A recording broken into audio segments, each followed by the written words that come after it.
Welcome back. This is going to be video 5 as we continue our work to get ready for our final exam here in Math 109. We are, I believe, all set for problem number, I think the last one we did was 37, so we should be good to go at 38. So we're going to start with problem 38. Let me get to the visualizer here.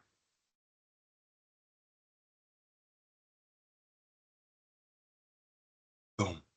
Okay.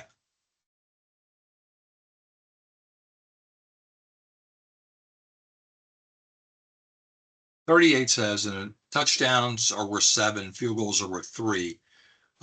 Supposing in their last game, the Packers scored touchdowns with extra points for 7s and field goals. Question says, which scores from 1 to 20 could they not get? They can't get 1. They can't get 2. They can't get 4.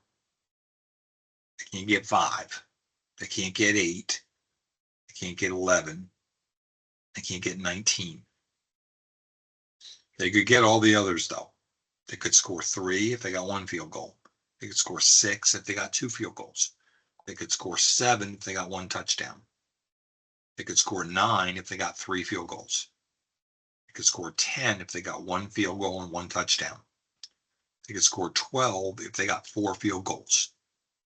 They could score 13 if they got 1 touchdown and 2 field goals. They can get 14 with 2 touchdowns. They can get 15 with 5 field goals. They can get 16 with 1 touchdown and 3 field goals. They can get 17 with 2 touchdowns and 1 field goal. They can get 18 with 6 field goals. They can get 20 with 2 touchdowns and 2 field goals. Question says, list all the possible ways for them to score 21. They could get 3 touchdowns. They could get 7 field goals. In each case, you get 21. Number 39. Find the least non-zero whole number that's divisible by 4 different prime numbers. So we kind of build it. So we take the 4 smallest prime numbers that we have access to, and those would be 2 and 3 and 5 and 7. If we multiply them together, we get 210. So 210 is the number that has the 4 smallest prime factors as its factor sets. All right, so that's not too bad. Just start it and build it backwards from the little primes, 2, 3, 5, 7. All right, it looks like we're going to get to do a factor tree on number 40. So we got 2,800.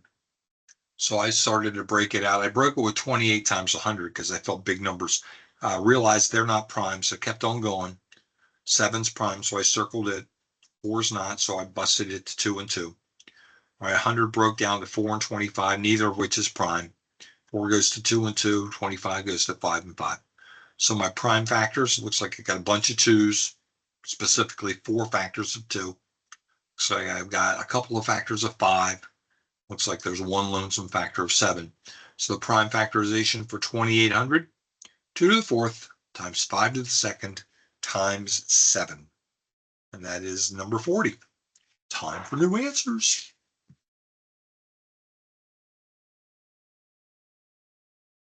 Okay. 41. Find the least non-zero whole number that is divisible by all of the whole numbers from 1 through 10, including 1 and 10. I didn't list 1 because any number is divisible by 1. So I need 2 to divide it, so I have 2 as one of my factors. I need 3 to divide it, so I have 3 as a factor. I need 4 to divide it, but I already have a factor of 2, so I'll bring another factor of 2. That'll make 4 divided. I need 5 to divide it, so I need a 5. 6 will already divide it because I have a 2 and a 3. 7, I need a 7. For 8 to divide it, I need 3 factors of 2. I already have 2, so that next factor, that last factor of 2, will make sure 8 divides it. For 9 to divide it, I need 2 factors of 3. I already have 1, so I brought another. 10 will already divide it because I have a factor of 2 and a factor of 5. So if you multiply 2 times 3 times 2 times 5 times 7 times 2 times 3, you get 2,520, which is the smallest number that you could have that is divisible by all of the digits from 1 up through 10. Pretty cool. Like that one. Okay. 42. Farmer in the Dell's back. He wants to plant fruit trees in his orchard. He's got 120 apple trees. Question says, how many rows of trees could he have if each row has the same? So you're breaking out all the factor pairs for 120. And that's you see in the left side column there is 1 times 120. It's 2 times 60 and so on. So the number of possible rows would be any of those factors. So you see it kind of bubbled in there from 1, 2, 3, 4, 5, 6. Those are all factors of 120, and they would be constitute the number of possible rows. Okay. Find the prime factorizations for 1400 to the 6th power. So first of all, I decided to find the prime factorizations for 1400. So I just split that out. Again, 14 times 100 was my starting spot. Just keep going until you get the primes. All right, so the primes factors for 1400 look to be 2 to the 3rd, 5 to the 2nd, and 7. And then you still need that 6th power. Remember that when you raise powers to powers, you multiply them. So that's how we wound up with 2 to the 18th, 3 times 6, 5 to the 12th, 2 times 6, and 7 to the 6th. As the prime factorizations for the number that would be 1400 to the 6th power. Okay, the last one, you shouldn't be shocked that I chose to go to ladder method. So my numbers are 588 and 1200. So I started with factors that were common to both. I went with a 2, and then I went with another 2, and then I went with a 3. And really, I didn't get to do a whole lot of fun stuff here because 49 and 100 don't have a lot of common divisors. So what do you got for me? Well, my greatest common factor, remember, you're just multiplying the guys on the left side edge. So that's 2 times 2 times 3. So my GCF is 12. 12 is the biggest number that will divide prettily into 588 and 1200.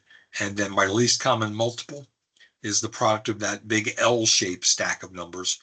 So it'd be 2 times 2 times 3 times 49 times 100. 58,800 is the least common multiple of 588 and 1200. And that, my friends, wraps 42. Or I'm sorry, 44. What I'm going to do for the pop-up and praxis is simply give you a look at what I believe are the correct answers. These are multiple choices. So I'm going to just go ahead. I'll read them out because it seems like a fun activity. 1 was A, 2 was B, 3 was B, 4 was B, big wrong B. 5 is A, 6 is C, 7 and 8 are both A, 9 is E, 10 and 11 are both C, 12 is A, 13 is D, 14 is B, 15 is A, 16 is C. So I'm going to let you work on those. You now know what the correct answers are. If there are any that you're uncertain about, I'm going to invite you to shoot me an email, and we can talk about how you would go about getting those answers. On your final, I've only included 5 PAPA/praxis problems, and they are very much modeled after 5 of these. So don't get too worried about those. The bulk of the content on the final comes from units 1 through 5.